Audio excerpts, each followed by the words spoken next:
Pendahuluan. Sebuah pendahuluan.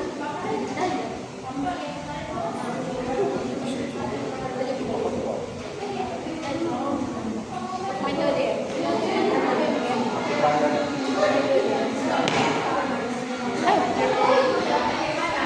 Udah mulai loh. Pembahasan. Baik, assalamualaikum warahmatullahi wabarakatuh, teman-teman.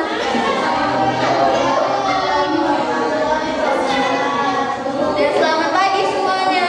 Selamat pagi. Baik, di sini kami dari kelompok 7 akan melakukan presentasi, yaitu memaparkan hasil mini riset kami. Judul mini riset kami yaitu adalah analisis efektivitas manajemen layanan bimbingan dan konseling di SMP Al-Wasliyah 8 Medan. Baik, untuk selanjutnya akan dijelaskan oleh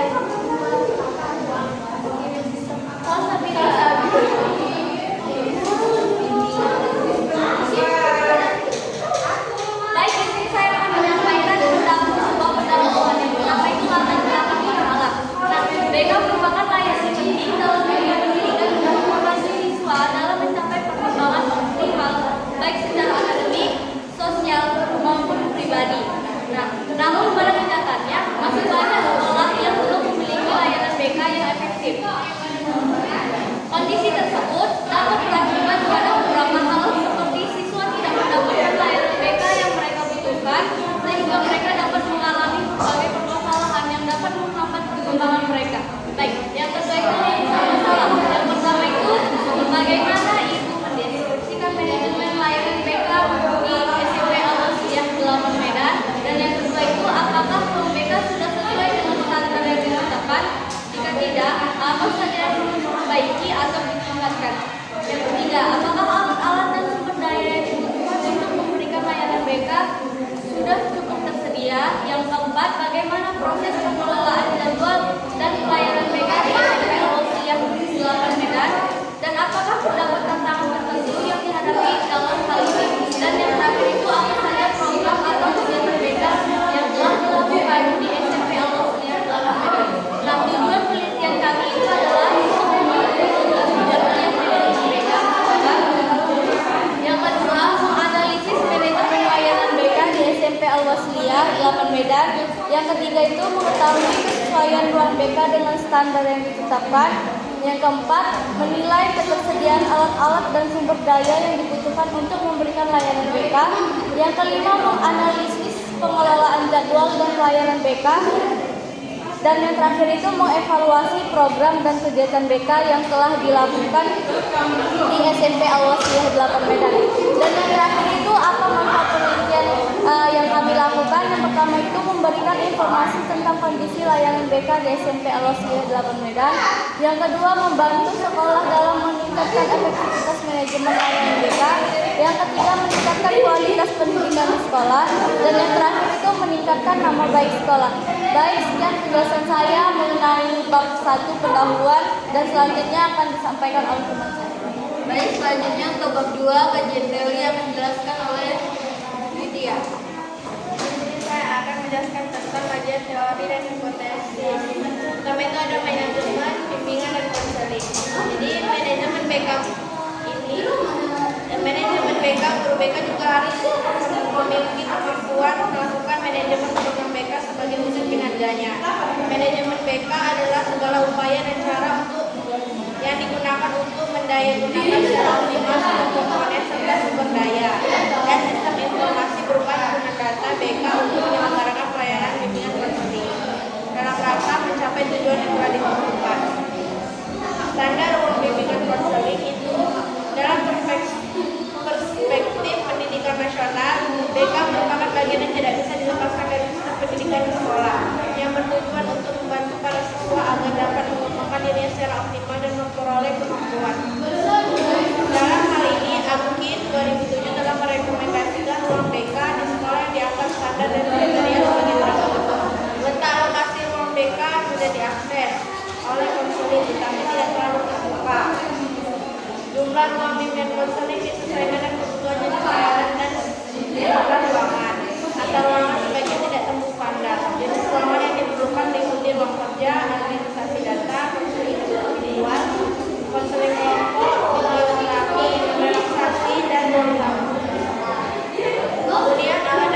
budaya BK adalah yang penting dalam proses pengambilan konseling yang memerlukan manajemen efektif untuk menekan tujuan.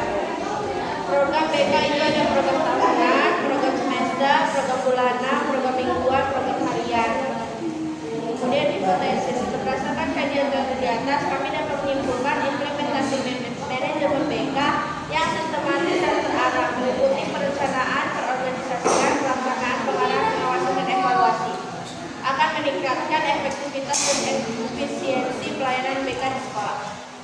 Oke, dari saya balik kepada Baik, selanjutnya di sini saya menjelaskan tentang metode penelitian. Yang pertama itu tempat dan waktu penelitian. Nah, kegiatan penelitian ini dilakukan pada lokasinya di SMP Al-Wasliyah, Kabupaten Medan, alamat Jalan Sisingamangaraja, kilometer 5,5, kampus Unifa.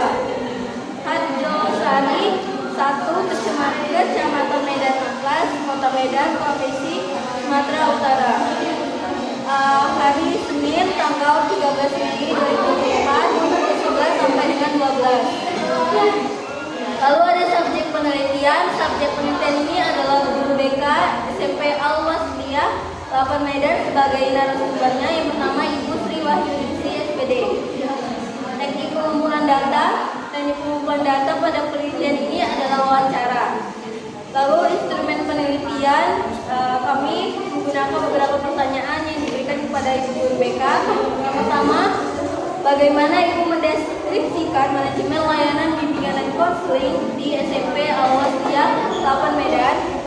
Lalu yang kedua, apakah ruang BK sudah sesuai dengan standar yang ditetapkan? Jika tidak, apa saja yang perlu diperbaiki atau diingatkan? Yang ketiga, apakah alat-alat dan sumber daya yang dibutuhkan untuk memberikan layanan BK sudah cukup tersedia? Yang keempat, bagaimana proses pengolahan jadwal dan pelayanan BK di SMP Al-Wasliyah 8 Medan? Apakah terdapat tantangan tertentu yang dihadapi dalam hal ini? Yang kelima, apa saja program dan kegiatan BK yang telah dilakukan di SMP Al-Wasliyah 8 Medan? Selanjutnya ada teknik analisis data.